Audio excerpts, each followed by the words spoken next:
Well, we didn't technically do our opening this week. Yes, you did. I did it. I did. Blabbered on for like 45 minutes on the way. Okay, we don't use words like blabber.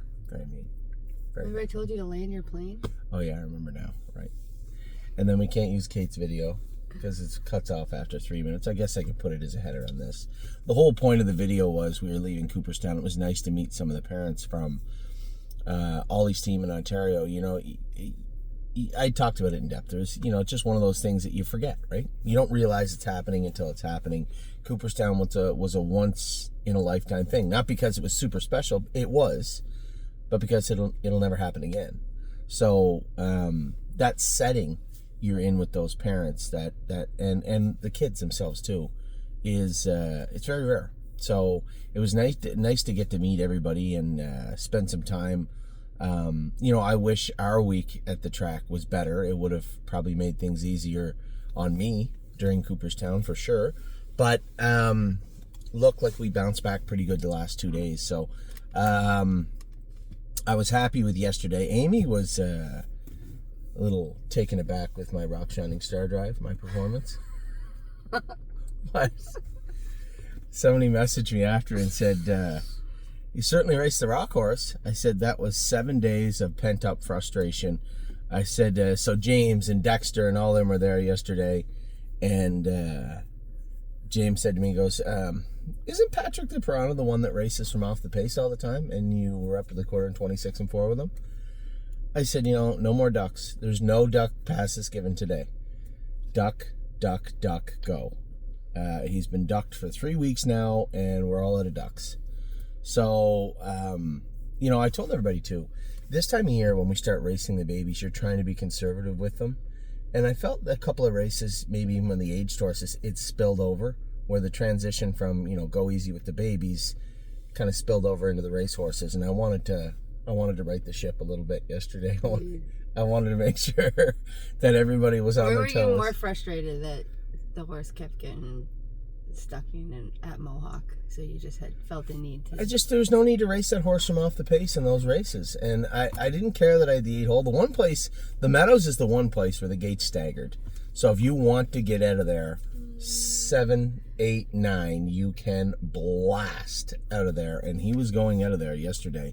I told everybody on the way over in yesterday's video, there'll be no retreating at any point. It's full charge. And it might spill over into the next week or so also. You know, as far as the babies are concerned, they got 2-3 races under their belt. They're race horses now. We are going to be racing horses this week. There'll be no retreating with anybody. Maybe Bobby, because she's a schizo. But what did she leave here before I say that? No, we got the 5-hole. We get the 5-hole with Bobby. That was bad luck last time. Aunt Sarah, 5-hole. JK Victory's in, 7-2. Steph's Hope is 20-1, but I don't know who she get in with where she'd be 20-1. People don't give her a little respect. She has got the 5-hole also. Let's see how they like that. I know Jolene Hall drew in with something that's very good. I saw the quick sheet. She's 7-2, but again, she's sitting on a good mile also. And then Megan's Lucky Day, 12-1, but again, she would have been an easy third had we had a chance to race her. I'll tell you who trained good yesterday also. I trained her a very slow mile. Judy's Money was very, very good yesterday. So, and she's 6-5. So I don't have the rest of the calendar in front of me. I just have today, which is 2 horses, and tomorrow.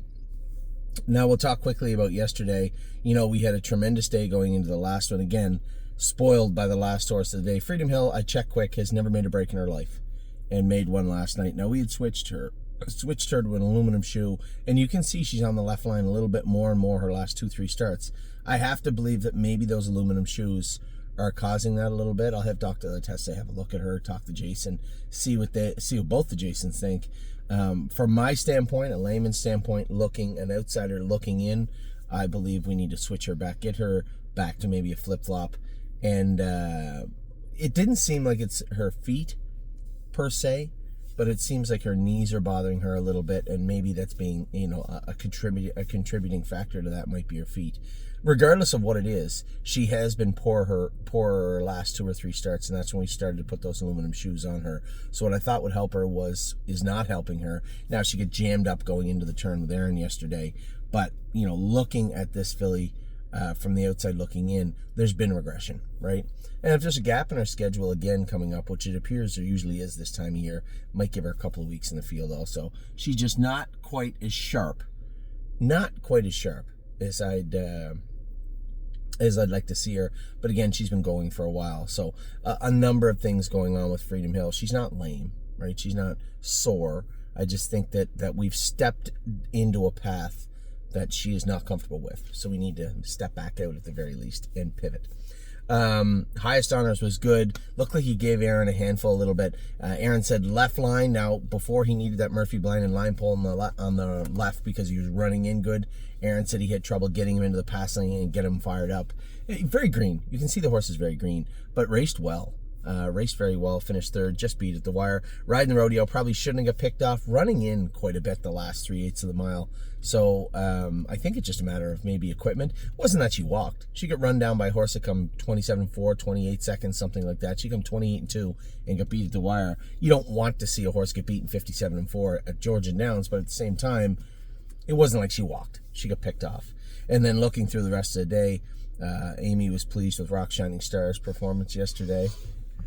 Well, I don't know why you're so surprised. And you looked angry when he was leaving the gate. Did you think I wasn't going to leave with him? I didn't know what you were going to do. I didn't hear your pre-race video.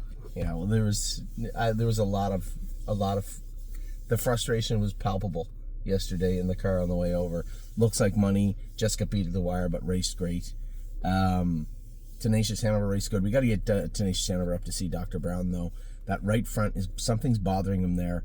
Enough to race him, but also on the other side of that, enough that I can notice it. So Dr. Brown said he'd have a look at him. He may skip next week. Dr. Brown has his boy. I think it's his boys. I'm not positive though, but he either coaches a team or his boys play in the team. I believe he told me his boys play in the team, and they're on a 9 and 10U team that are playing a tournament right now. He sent me the Game Changer link, so I was going to watch them play. He takes the youth baseball very seriously also. Smart guy, loves baseball, so we talk about that stuff sometimes. And he's not back from the tournament till Tuesday or Wednesday at the earliest. Certainly not enough time to have Tenacious Hanover looked at, fixed, and then entered into go. So in all likelihood, he's going to miss a week next week. Tex Song Soprano is good now. I'll tell you right now, there is a portion of the ownership of Tex Song Soprano that's wondering now that he's on his way back up, and at some point we will likely replace Tex Song Soprano, but they're wondering if maybe it's time to put him up for sale. It's simple. The great thing about the stable is we can easily price the horse for those people, right, that would like to sell. And it's a large portion of the ownership. Price the horse for those people. Put the horse in on the sale board. If he doesn't bring what we want, we buy him back. We just have to buy those people out, right, for what was wanted. We've done this before a number of times, and I think it's probably worth it. I want to make sure that everybody, and I know somebody say, well, we had the private sale board. Well, that doesn't always constitute fair market, right? That's a very small market. That's our market. So the reality is the Tex Song Soprano might find his way onto preferred. And he'll have to race once before then, but there for the last month or so since leaving or ending up in Yonkers, we've had a couple of the clients ask, hey, we have babies coming up or whatever this fall. I'd like to maybe drag some of my money out of Tex Song Soprano. I don't really feel that I need to stay in that group. Maybe it's the racing in New York. Maybe it's the uncertainty of where we're going to race him or what he actually is or isn't at this particular moment. Either way, I certainly don't have a problem with that. So that's what may happen with Tex Song Soprano over the next week. Patrick the Piranha, again, I wasn't taking him back. Dexter Dunn we were there 26-4. He could have left me out if he wanted to pretty easy. Lets me go coming out of the first turn. Aaron removes, walks in my face. But it didn't matter. I would rather Aaron cover me up and walk and have to kind of wiggle my way through than leave him on the front end. He does not do his best work on the front, but I just wasn't that interested in getting away 6th or 7th with him yesterday. We remember what I told you. We were all out of ducks. We did not bring any ducks to the meadows with me yesterday. No duck day. Leland Hanover raced great. Somebody said, do you think he shut his air off in the last turn? Maybe. I wasn't moving him. I didn't want to know. I didn't want Leland to clear to the lead early and then wander. I wanted him focused on winning the race and finishing up. It was pretty evident as the race went on that the finish was inevitable. Right? He was going to win the race, but how he did it was important to me, and I just didn't want him clearing the front too early when it was a little unnecessary. Let's clear to the front, halfway down the lane and drive off, rather than clear to the front early and kind of do the moonwalk maybe late in the mile. I just didn't want to see that from him. I thought he raced great, finished up good, very happy with him. Another one I was saying, if I'm bringing Tenacious Hanover, I might bring Captain Incredible and Leland Hanover up to see Dr. Brown also. No particular reason with Leland Hanover, just a management thing as we now start into his 2-year-old season, his 2-year-old stake season. More of a management thing with him, and also as we start down to Kentucky with Captain Incredible, again, a management thing. Is there something that you see that we don't? Not most of, that would be unfair. All of the vets that we deal with, pretty sharp people, and I trust their opinion. But at the same time, I want to make sure that we have, that's bright. I want to make sure that we have the horses ready to go. I see, yeah, he's a big boy. Big boy. So that's everybody in a nutshell from yesterday. There you go. I am happy that the horses have bounced back somewhat. Aside from the 2 bad trips on Friday, the Park Job with 3 Point Blue Chip and Spitfire Overseas making a break. Aside from them, Manhattan Money, Perfection, Hanover, Woodmere, Betcha, Captain Incredible, and Perfect Thought were all fantastic. And then on Saturday, except for that Lone Wolf break at the end of the night from Freedom Hill, we had a full day of good racing. Looks Like Money raced great. Tenacious Hanover, Texan Soprano, Patrick the Piranha, Leland Hanover, Rock Shining Star, and Riding the Rodeo race good, as did Highest Honors. We rarely missed the board, and we were winners of 3 races, I believe, yesterday. Texan was a winner, Leland was a winner, Rock Shining Star was a winner, and a number of horses were just off. Of the winner's circle also. So tonight I have some racing, but most importantly on my dance card, did I tell you Mike Wilder said he loved Neptune? He drove him and he was fine. Did I tell you? Remember I told you he was screaming on the end of the mile? He got away last. He sat. He said, I drew the outside. I sat. I moved him over. He said, Anthony, he was airborne halfway down the lane. He was flying at the wire. When? 3 or 4 days ago. He was 5th, but right after the wire, he was gone. Oh. And he looked very, very good. The horse growing on me. He got this bad rap coming out of Ontario for the most part, but it's a tough place to race. And for horses like him that like to be bottled up and sprint, or like to be covered up, they don't like or need to be stretched out a lot in the mile, where that's exactly what would happen at Woodbine a little bit. He likes the smaller surfaces. He likes to be at least medium, if not big fish in a small pond. And he certainly, horses, like I said, he's growing on me. I like this horse. I like what he's done. I like what he's become. And Mike certainly had very fond things to say of him. Him tonight, so Neptune tonight, and Tomboy Strong also in the Sire Stakes. Sire Stakes tonight, and then Monday we have that's Oliver's birthday, by the way, on Monday.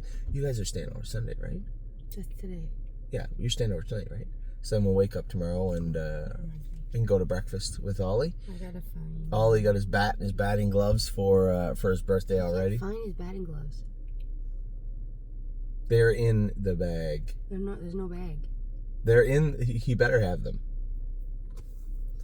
I bought Ollie batting gloves to go with his bat, so hopefully he finds them. Hopefully he doesn't. They're ugly. They're not ugly. You're stupid. So Monday is all the grassroots babies. Judy's Money's got a great shot. Jolene Hall's got a great shot. That's tonight? That's tomorrow. That's Monday night. What did you say was tonight? Tonight was Tomboy Strong and Neptune. Oh, what race are they in? Tomboy Strong is in the 6th. Oh, that sounds so good. Neptune is in the 13th. Mm, that's good. So, yeah. Oh, Ollie will love this. What do you mean? Look, his shirt's already untucked. Where is he? 39. Oh, yeah. Anyway, it's been a better end to the weekend for sure. Looking to finish it off with a bang. I know Tomboy's in tough tonight, but she's a good filly. And Neptune drew the outside a little bit, but he's been racing good. So I'd like a very strong finish to the week and a great start to next week, because this week couldn't be over quick enough. So super excited. It's not that the mediocre racing ruined my experience at Cooperstown. It didn't. I was so excited for many of you who watched his home run. That was his first official one. I know he hit one last year. Was it the year or the year before? Last year over that foolish snow fence in Toronto. 2 years ago. 2 years ago, it was like a makeshift. It was like a makeshift snow fence thing. He hit it over the fence. It was a home run, but Cooperstown, that's legit. And then the games that they're playing in Guelph right now, Yeah. they could hit the ball into the woods, and that would be a home run. But like otherwise, it's like, go get it. Yeah, I know. There's no like. There needs to be a home run fence. They need to take a little more responsibility for the fields that they're using and playing. So, when it comes to the home run, it was his first official home run of his life. It came in the most unexpected, exciting way, and just happy for him and happy for his team, happy for his teammates and the parents. As I said, it was a great time in Cooperstown. If you have a son, daughter going to Cooperstown, grandchild. There was girls there. Yeah, absolutely. Grandchild or relatives. There was a girl that played first base in the winning team, the team that won the tournament at Cooperstown. It was second base. Oh, wasn't it? That was Yeah. first, yeah. And I know the team from Hawaii had 2 girls on the team. Yeah. So if you have any relatives going, I would urge you to take the time out of your schedule and go to Cooperstown. I mean, it's in the middle of nowhere. The only downside is Starbucks is 14.1 miles away. And by 14.1 miles, I mean you should bring at least one GPS or Christopher Columbus or a relative with you. It is in the middle of nowhere. You got to traverse these back roads that are unpaved to get there. I wouldn't recommend a Starbucks run at Cooperstown, but I will tell you this: beautiful little town. Just one of those things that you want to see. That you don't realize it until it's almost over. And I was glad that we took the time to actually soak as much of it in as we could. So for those of you out there that had a flat week of racing, it appears that things are turning. As I said, there's going to be a lot of work going on in the barn. The horses I trained yesterday, I was happy with. We've made some adjustments. We've made some changes, and they will all be ready to go this week in Ohio. So take care. I will talk to you all soon. That's a Sunday update, kind of even an opening, if you will. But your official opening will be coming your way today. I wanted to get this out to you. Let you take a couple of drinks of coffee and reminisce of a week that was not, and hopefully a week that will be ahead. Take care.